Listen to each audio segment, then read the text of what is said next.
right, and welcome to another month of Houston Moms on the Move. It's been a minute since we've seen you guys, and so we're so glad to have you back tuning in. And this series is designed to bring you inspiring, encouraging moments from moms all across our Houston area. And we realized at the beginning of this year, we had never actually shown you one of our own mamas who has been a contributor for us since 2018. If you don't know, Houston Moms is made up of 20 to 25 contributing writers at any one time who are, bearing their souls, giving their tips. And Becca Slocum has been with us, yes, since 2018, I think, Becca, Mhm. right? Right. Yeah. And so she has imparted so much wisdom to our crew and posts that you've read over the years. We're going to get into books and all of the things. But I just truly wanted you to meet a member from our core internal team. And Becca, thank you so much for being here. Yeah. Thank you for having me. Absolutely. And so Becca is a mom of four, guys. She has four kids, nine and under, three boys, one girl, lives in kind of the energy corridor area. And so she's a stay-at-home mom and she is kicking booty at doing it. And Becca is one of those that I go to when I need advice or if I need to vent. And Becca, we're just so lucky to have you. Can you share a little bit more about your family? Yeah. Like you said, I have four kids. They're 9, 5, 4, and 1. Three boys, one girl. Um, I've been with my husband. We've been married for almost 12 years this June. And yeah, we live in the Energy Corridor area, and we have kind of a full, busy life with all of our little ones. Yes, and I feel like what has been such a privilege is I feel like when we've been able to kind of see like Becca like just like pop out babies. Like, I just had a 1-year-old when I first started writing for you guys. yes, and then we had a retreat and you were pregnant on the retreat and I'm like, and then we've just gotten to celebrate these little ones that have come into the world. Probably one of my favorite things, and this is just random that I was thinking about. You shared that you met the Pope on your honeymoon, right? With your Yes. husband? Yes. So my husband and I went backpacking for 3 weeks for our honeymoon, and one of our stops was Rome. And they have you can get tickets to the newlywed audience with or at like the papal audience, their Wednesday audiences, and there's a section for newlyweds, so you can get tickets to be like up front behind the Pope in St. Peter's Square, and then he'll like go around and shake your hand. It was very cool. I just that picture it just stands out in my mind because you look Mhm. so happy. Of course, you're newlywed, and then you're like meeting the Pope. Like It was very fun. this is not a bad thing. Can you share a little bit about your journey into motherhood? So you guys are, I mean, 12 years married, so like you made a decision probably pretty quickly to have children, or maybe not. Yeah, we've been together for 4 years prior to that. I feel like a lot of my 20s was like cosplaying adulthood, right? Like, so I like graduated from college, got a job, like didn't know what I wanted to just like was working a job and then like figured out what I wanted to do, went back for a graduate degree, got engaged, got married, like just check, check, check. These are all the things that I do as an adult. And then like the next thing to do was to, become a mom, be a parent. And like I quickly realized into motherhood that like you can't pretend play like it being a mom, like it's like it's real responsibility, real souls, real lives that you're shaping. So it was a lot of like, oh, I have to figure out who I am as a person and Um, like what I value and what I want, like how I want my kids to see me. I mean, mothers make such a big impact on their kids' lives and who they become that I was like, who do I want my kids to be? Who do I want? How do I want to portray myself to them? And like that's not pretend. That's like real discomfort looking at yourself and like, oh, I'm not sure how I feel about that. It's like if I want my kids to have a strong faith, if I want them to be curious and adventurous and joyful, like live a joyful life. Like I have to do those things myself. So it was a lot of looking at what I was doing and how I was living my life. And I was like, oh, like I need to slow down and see how I'm portraying myself to my kids. I love that. Like the introspective before you like dive in into it. And so what has surprised you? Like when that first baby came along, did you feel like you knew exactly what you were doing or you're just like, oh gosh. That Like, that I babysat a lot like as a teenager and young adult, and so I was like, I know how to take care of babies. And like you can know how to take care of babies all you want. Like diapers are easy, like putting whatever, like all of those are easy things. It's yes. like the but motherhood isn't just like that. Like I said, like cosplay. I can cosplay like changing diapers and putting on onesies and reading stories. Like those are not the real things of motherhood. That's like it's very sacrificial. And I know it's like sometimes not or like taboo to say like, oh, well, you can't be who you were before you have kids. Like yeah, it's not like I've disappeared as a person, but motherhood is very sacrificial and like it is Mhm. sacrificing my time and my comfort and my things that I want to do to give myself to them. And I think that's again, like it's a responsibility that I take very seriously as a mother. And I think sometimes in that journey, especially if you're at home with four babies, and because anything under 15 to me is a baby. I have twin 15-year-olds. So I'm like, oh, like Everybody else is yeah, baby. y'all are still babies. Um, but how do you balance that of where Becca knows who she is, and that you also like you have this responsibility. How do you manage that delicate balance? Yeah, so I've definitely gone like both sides of the spectrum as I've like journeyed through motherhood.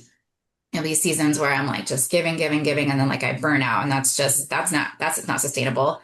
But then the Yeah. other part is like, well, I want to do this and this and this and this and this, and like the reality is you can't do everything you want to do all the time. Like that's just the reality of being a parent as well. That you have again, it's like giving your time and your attention to your kids. I think the biggest balance for like the biggest is communicating with my husband and my parents are so helpful and my in-laws are so helpful in being our village and helping us to raise our kids. Like communicating my needs since like I feel like as my husband like has his job, he likes, very precise in how he schedules his time. I don't have the luxury of being like, well, my child's gonna nap at this time and they're gonna sleep at night from this time to this time and have snack at this. Like that's not Yeah. realistic, right? So it's Yeah. it's it's definitely a balance, as you said. But it's the biggest thing is I think communicating my needs. Otherwise, like no one, like you don't, people don't know what you need if you don't say so. I think that's huge because that was a huge thing for me at the beginning because I don't know what type you are, but I am very like type A. Yeah. Everything needed to be scheduled Hmm. and it drove me crazy when it wasn't. And apparently I maybe like kind of drove off some people from wanting to help Hmm. me because I didn't know how to ask for the help. So I Yeah. love that I don't want to say we're generationally separated, but a little bit. Um, that like like how to ask for the help and the communication piece is key. So your husband, what is he do you like is he working full-time outside the home or what does that look like for you guys?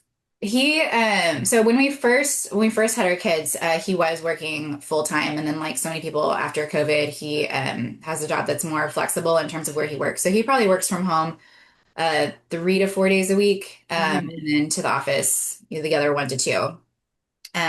But he does work long hours. He works like kind of in the legal business, so there's like court dates, and things like that. Like he can't always control his time at work. So I do a lot of the like day to day during the week on my own, or like I said, with my parents to help us. Um, so yeah, Yeah. That village is so incredibly important. And I so think a key. lot of times we talk about the village, like parents who are working outside the home, whatever, like your village is important no matter what. Mhm. Oh yeah. Uh, so tell us about your support system and your friends and your family. Yeah. So like my our biggest supporters are both of our parents. They both live within 20 minutes of us. My in-laws are incredibly generous with their time and taking our kids almost every Saturday. They take three out of four of them. The baby still stays with us, Yeah. but yeah, they spend a good chunk of their day over at their grandparents' house on Saturdays. And then my parents are like the jack of all trades and like helping us, like, okay, I need to go pick up a kid for this thing. Can this one stay here? And can you pick up this kid from school? And just there, like if I was saying earlier, like I need to how I want to be is such a big reflection for my kids, like to see Mhm. like how they're shaped and formed. Um, if my kids learn to be a servant to others with a generous heart, it'll be because of my parents, because they are so generous with their time and their service to us.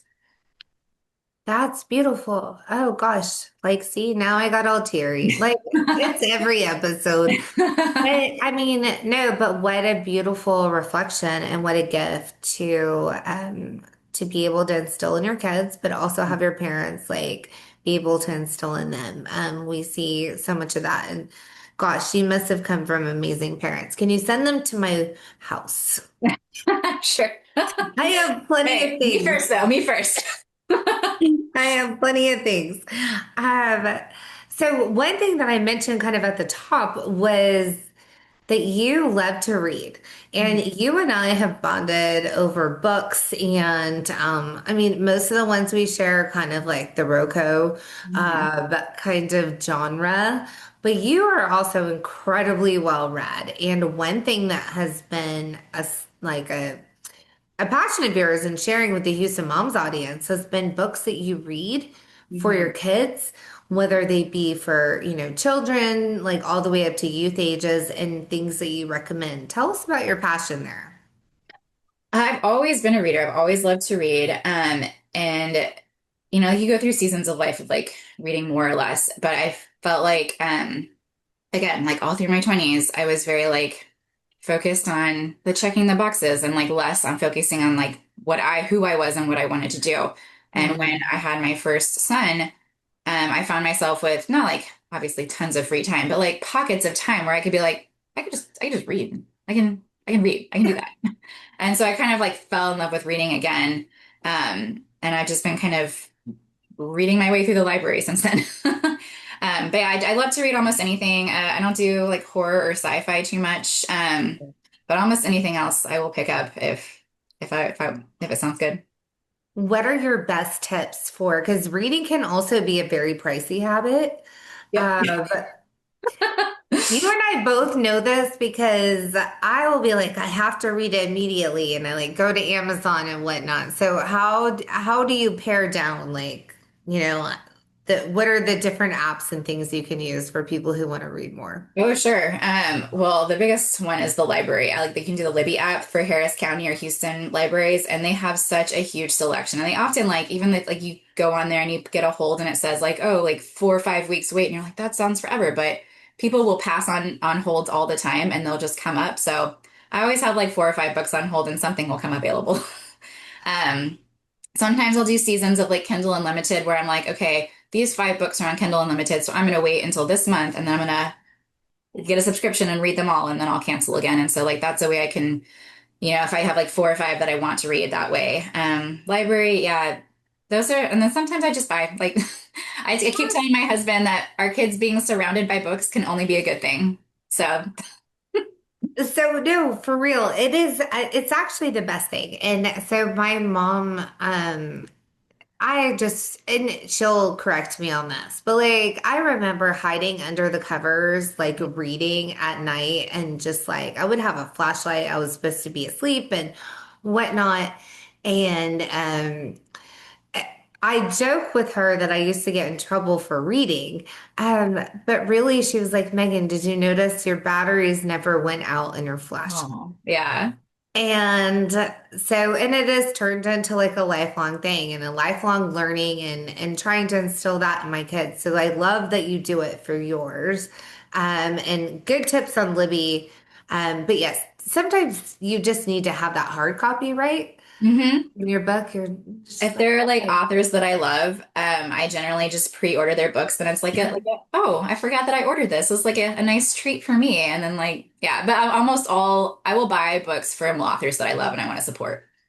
So, can you give us like, would it be rude? Can you give us a couple that you love? No, no. Let me think of the ones that I pre-ordered this year. I have like I almost all the Abby Jimenez books, Huh? of those, and her new one's coming out in March. I have this middle grade author that I really love. Claire Swinarski is her name, and then she just wrote her first historical middle grade, like a World War II Paris Resistance, and it's fantastic. Loved it. Oh, Yeah, it's for middle grade. If you love historical fiction, this is such a good one. It's called Each and Every Spark. I don't know if I said that. okay. I need that one. My kids are going to Europe next year. So Oh, like middle grade and they're doing like a whole World War II thing. perfect. Yeah. Okay. Yeah, that's a good one. I learned so much about like Paris resistance and how children and women played a part in that. It was super interesting.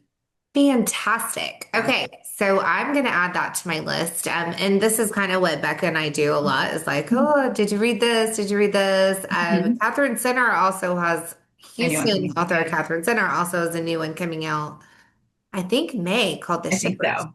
Yeah. And I may or may not have an advanced copy, Okay. but like I feel bad. I almost feel bad about ARCs, like, because You shouldn't. like, I want to be able to celebrate it with other people as they're like reading it in real time. And so, You can still do that. You should take it for the gift that it is, an arc, and then just when somebody else reads it, then you can celebrate with them.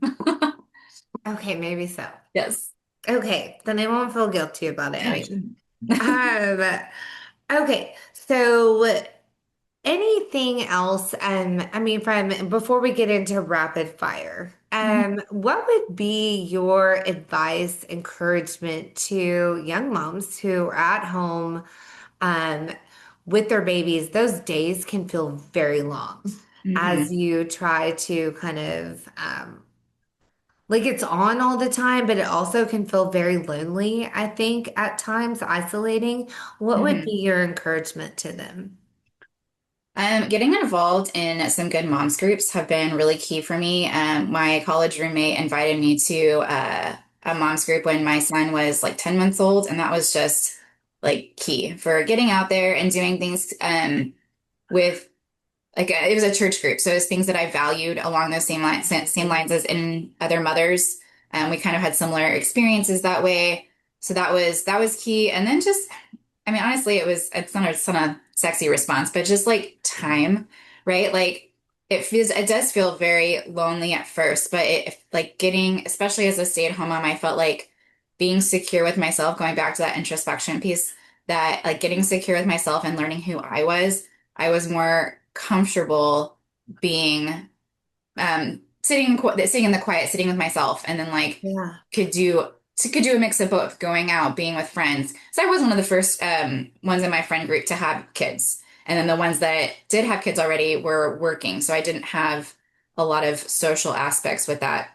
That's I mean, I also hung out with my parents a lot. So if you have parents or family that's nearby, that's really special to kind of get to know them as your kids are younger too. That's been a great thing for my kids to spend time with their grandparents, and we do a lot of that. I love that. And I think what I'm hearing too is recognizing that it's a season. Hmm. Like it is a season and it's like it can be a beautiful, it's a beautiful season too. Hmm. Yeah. Like it can be hard. Um, but I love the way you approach it. I've always just admired how you do that. I mean, and then you guys are gonna go into your next season where the kids are in all the things. Hmm.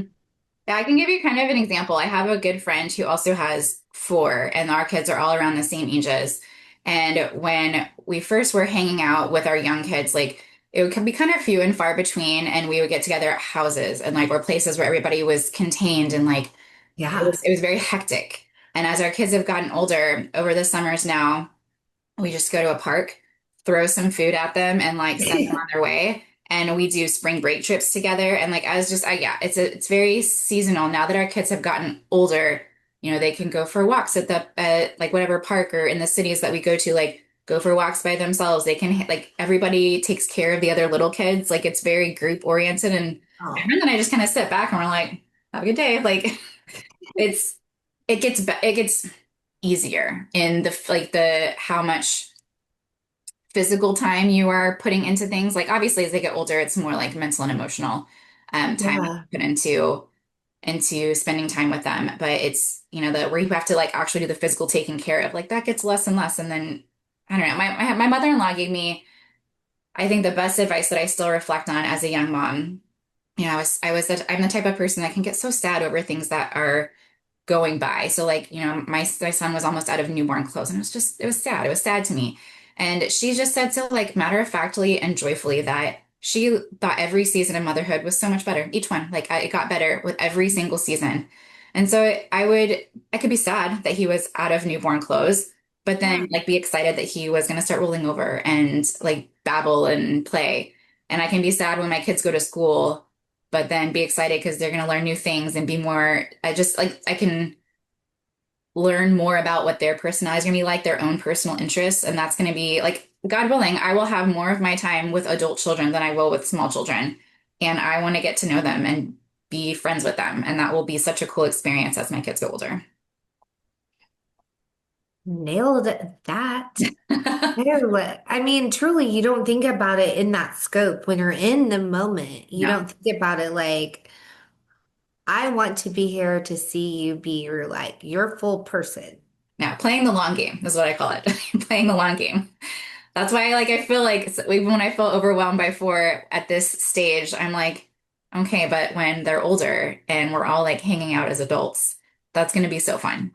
And I do think more parents need to hear that, like, as young parents, that this is hard and it can be sad when they're like the baby phase is so fun and sweet, but also really difficult. But each one is better. Each one can be better if like you have that attitude. Yeah, no, I love that attitude. And I think back, I mean, Facebook memories can be rude Hmm. sometimes, Yes. right? Because So rude. they bring you back and you're like, oh, I had this little guy right here, and now this little guy is still a little guy, but he's like Hmm. taller than me, and it's weird, but it's also really awesome because he understands sarcasm. Hmm. And he did not understand sarcasm when he was a baby. Yeah. Big kids are great. Big kids are so interesting. Like my son and I play chess, like when we go and hang out together, and it's really fun. Like I've never been a chess person, but it's just super interesting to like watch him learn about it and watch his brain work. Yes. Well, and I think they have the brain space to do that. Like, I Hmm. feel like I'm almost too old to. It's fascinating to see these little minds grow up because, so much of it is like scroll, scroll. Hmm. Um, the way their brains can go through these like Chromebooks and iPads and whatnot, and it's just like intuitive to them, where it's like not intuitive to No. us. And I'm like, Same. I don't know what you're doing. No. But then they can still have really cool conversations about, well, we don't have to get into screen time and all that, but what they've watched or like what they've seen, what are they hearing from school, and then we can gently guide, depending upon like what is our, family value system. So, Mhm. um, yes, it's interesting to see how they grow. I can't wait to see your family grow, as I have had the privilege to sit on the sidelines and announce every pregnancy. Yes. Yes. It's been so cute. Thank you. And not to like your family, but like to our like Houston Bob's group. Thank Like you. I wasn't the one breaking the news to like Becca's group. Yeah. Um, okay, we're gonna go into rapid fire if you don't mind. Do you have a few Yeah. more minutes? Sure. Okay. Okay, this one's an easy one. Your favorite family-friendly restaurant in Houston. Where can you take the people? We almost never honestly go out to eat. So I'm going to answer with another thing that it's a little coffee shop near my kids' school. It's called Homebrew. It's a coffee shop and they're family run and they have like board games and books and toys for all. So like all my kids' ages are accommodated there. And I take my kids once a week. We call it mom and kid time. So every Thursday, is a kid, and just me and the kid can go, and we usually go to Homebrew and hang out there. It's been a really special place. We've been doing it with my oldest son since he was 4, so 5 years Okay. now. And it's yeah, it's just it's where we have some of these deep conversations where like I get to know them a little better, and it's really fun. Yes, the one-on-ones are super important. Like Yes. even if you just get it like in a 10-minute car ride. Yeah. But super important. Okay, homebrew. Yeah. Favorite meal to make or order in or whoever makes it, that everyone will eat.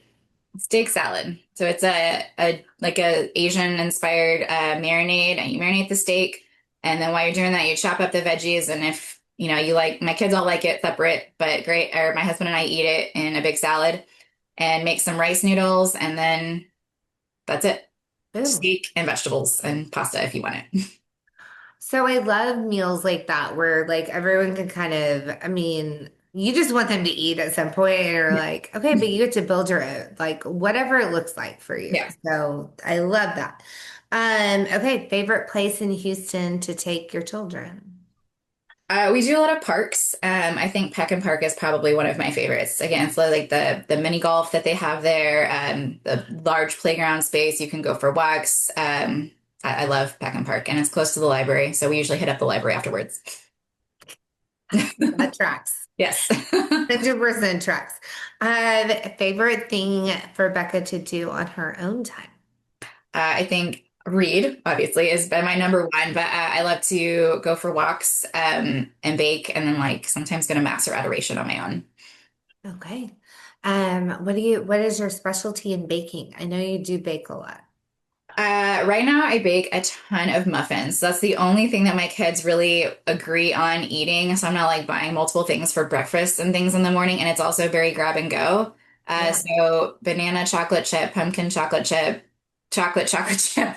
Well, they like chocolate chips. Can you tell? So if that's like, I'll usually whip up muffins to have for breakfast on hand. I made one recently that was a lemon poppy seed blueberry muffin with like blueberry jam swirled in. It was so good. It's good for me. I don't think they ate it, but it's for me. More for me. But like when you take a bite of it and then you see like the swirl, you're like, I did that. Yes, yes, I did that. Have Yes. you gotten on the sourdough trend or no? I can't remember. I did at one point in like 20 when I had one child. I did have a sourdough starter, but at the time I just had one kid who like wasn't eating a lot of food yet.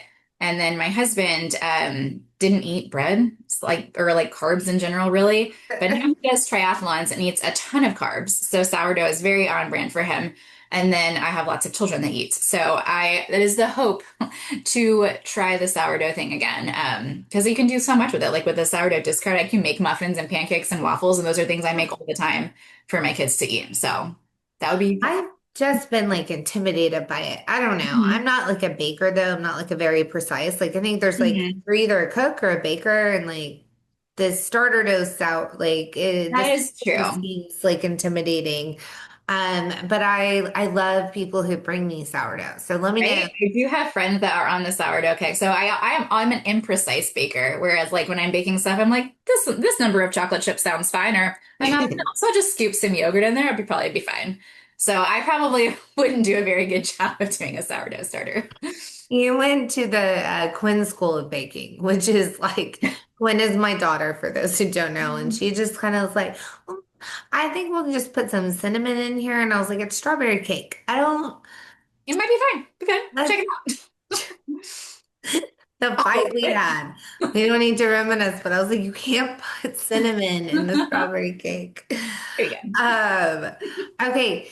And last question for a rapid fire, which usually doesn't end up being a rapid fire answer, but what is your favorite thing about being a mom? Okay.